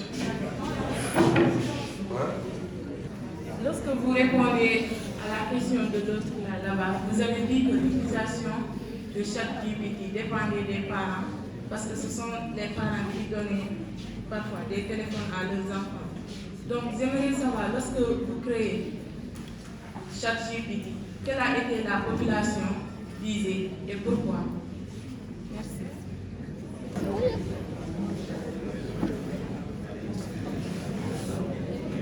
Ok, là, en fait, déjà sachez que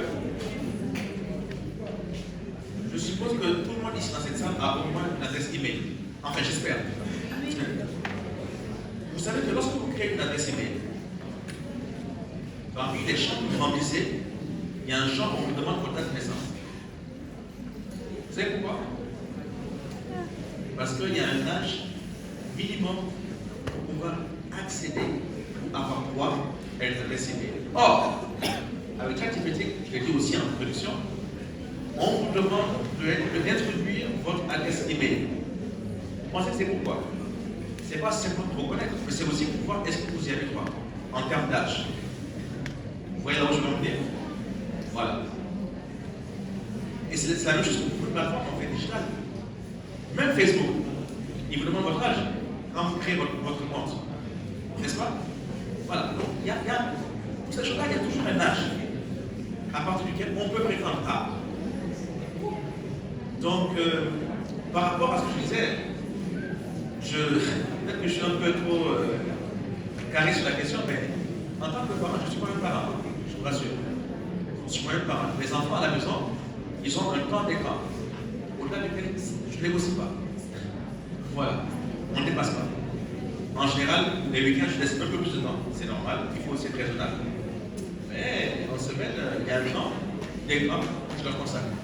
Surtout qu'ils adorent l'informatique. Surtout mon fils aîné, il m'apprend des choses même sur le clavier que je ne connaissais pas. Voilà, c'est moi-même. Et ce que j'aimerais savoir, c'est que entre l'intelligence artificielle et l'être humain, qui est le plus intelligent? Parce que cette question fait beaucoup débat. C'est naturel. Monsieur Foucault, votre question me plaît bien parce qu'au moins ça réveille l'assistance. Ça, c'est déjà bien. Alors, j'ai envie de vous poser cette question. Je suppose que vous êtes croyants, comme tout le monde ici. Entre le Créateur et les créatures que nous sommes, qui est le plus intelligent?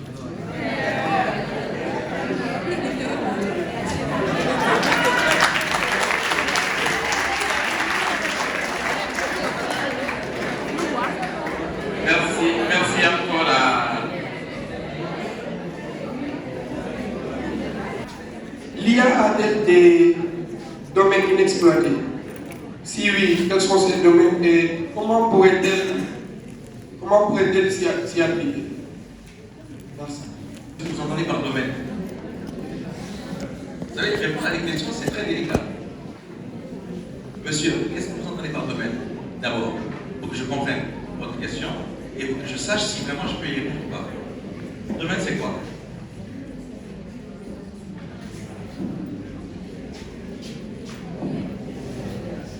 Nous avons la comptabilité, les mathématiques et le marketing. Vous savez, l'IA aujourd'hui est utilisée quasiment dans tout. Je prends un exemple. Vous avez parlé de la comptabilité, etc. Moi, c'est des exemples assez faciles ou trop faciles. Je prends un autre exemple qui, me semble-t-il, est plus complexe. Est-ce que vous savez qu'aujourd'hui, depuis un certain nombre d'années déjà, on utilise l'IA pour prédire la possibilité que les tissus d'un patient, je parle de tissu, d'un patient, soit atteint de cancer. Je répète, avec des clichés par exemple qu'on donne à des algorithmes, des photos de radiographie qu'on donne à des algorithmes, les IA aujourd'hui sont capables de prédire que dans 2 ou 3 ans, ce patient-là, dont il a vu la région d'une partie de son corps, va être atteint de cancer. Et anticiper sur l'apparition des premiers symptômes. Donc du coup, le patient ne sera pas réellement déclaré cancéreux. Et le soigner par anticipation. C'est magnifique. Je pense que c'est beaucoup plus complexe que la comptabilité. Donc c'est pour dire qu'aujourd'hui, je ne dirais pas qu'il n'y a pas de barrière. Non. Il y a forcément des limites.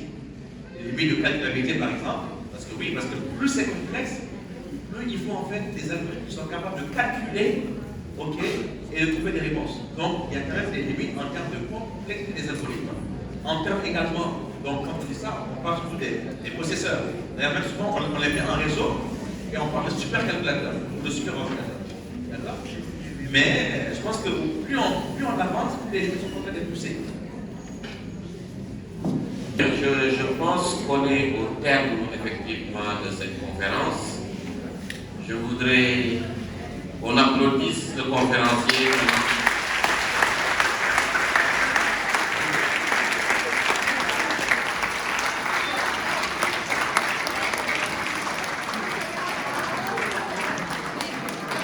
Je pense que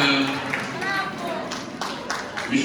Sadio nous aura quand même vous voulez abreuver aujourd'hui de connaissances dans un domaine que beaucoup d'entre nous ignoraient jusqu'ici. Et je voudrais le remercier pour cela. C'est aussi l'intérêt pédagogique, effectivement, que l'établissement a eu en, bien sûr, vous proposant cette conférence-là. Parce qu'un étudiant, ce n'est pas seulement celui-là qui a des connaissances dans ce qu'il apprend en classe. Les connaissances transversales comme l'IA sont aujourd'hui effectivement indispensables dans, si vous voulez, la culture générale même de l'étudiant. Et c'est cela qu'il faut cultiver. Aujourd'hui, on a eu une conférence sur l'IA. Je pense qu'on sortira d'ici chacun avec une idée plus ou moins claire de ce que c'est l'IA. Et peut-être que ceux qui vont réellement s'intéresser à ce domaine vont aller dans l'approfondissement de ce défi. Et c'est ça l'intérêt de cette conférence-là. Je voudrais encore une fois remercier M. Sadio et lui dire que nous sommes ouverts à d'autres conférences qui pourraient effectivement permettre aux étudiants d'apprendre encore de nouvelles choses par rapport à ce qu'ils ont l'habitude d'apprendre chez nous. Je voudrais terminer en rappelant tous les étudiants qu'à la fin de cet exercice, de cette conférence, vous devrez signer pour montrer que vous étiez là du début à la fin. Je demande aux responsables de venir m'aider, responsables de classe.